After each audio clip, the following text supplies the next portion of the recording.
ఏలూరు జిల్లా కైకలూరు నియోజకవర్గంలో జనసేన అధినేత పవన్ కళ్యాణ్ రాష్ట్ర ఉప ముఖ్యమంత్రిగా పదవీ బాధ్యతలు స్వీకరించిన రోజు నుంచి కైకలూరు శాసనసభ్యులు మాజీ మంత్రి డాక్టర్ కామినేని శ్రీనివాస్ ఆదేశాల మేరకు డొక్కా సీతమ్మ స్ఫూర్తితో నిర్వహిస్తున్న అన్నా క్యాంటీన్ 150వ రోజుకు చేరింది. అన్నదాతగా గాదంశెట్టి కృష్ణ, భార్గవ సాయి వెల్డింగ్ వర్క్ గుమ్మడి కృష్ణారావు, కైకలూరు వాస్తవ్యులు వారిచే ఈ అన్నదాన కార్యక్రమం నిర్వహించారు. సుమారు 400 మందికి అన్నదానం ఏర్పాటు చేశారు.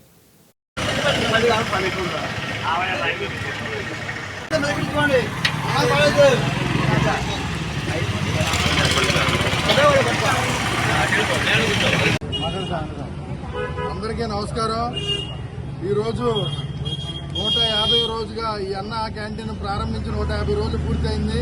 ఈరోజు కార్తీక సోమవారం రోజు ఈరోజు అన్నదాన కార్యక్రమానికి మన గాదంశెట్టి కృష్ణ గారు మరియు భార్గవ సాయి వెల్డింగ్ వర్క్స్ వాళ్ళు గుమ్మడి కృష్ణ గారు ఆర్థిక సాయంతో ఈరోజు అన్న క్యాంటీన్ నడుపుతూ జరుగుతుంది.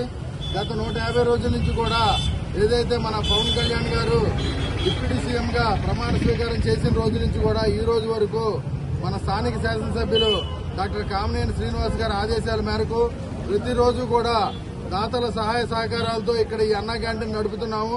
ప్రతిరోజు కూడా మనం అడిగిన వెంటనే దాతలు కాదనకుండా ఈ అన్నదాన కార్యక్రమానికి వారికి తోచిన సాయం వారు చేస్తారు. నిజంగా చాలా అదృష్టంగా భావిస్తున్నాము. అలాగే ఈ 150 రోజుల నుంచి ఈ అన్నదాన కార్యక్రమానికి చేయూతనిచ్చిన వారందరికీ కూడా డాక్టర్ కామినేని శ్రీనివాస్ గారి తరఫున హృదయపూర్వక ధన్యవాదాలు తెలియజేసుకుంటున్నాను. అందరికీ నమస్కారం. మన కైకలూరు నియోజకవర్గం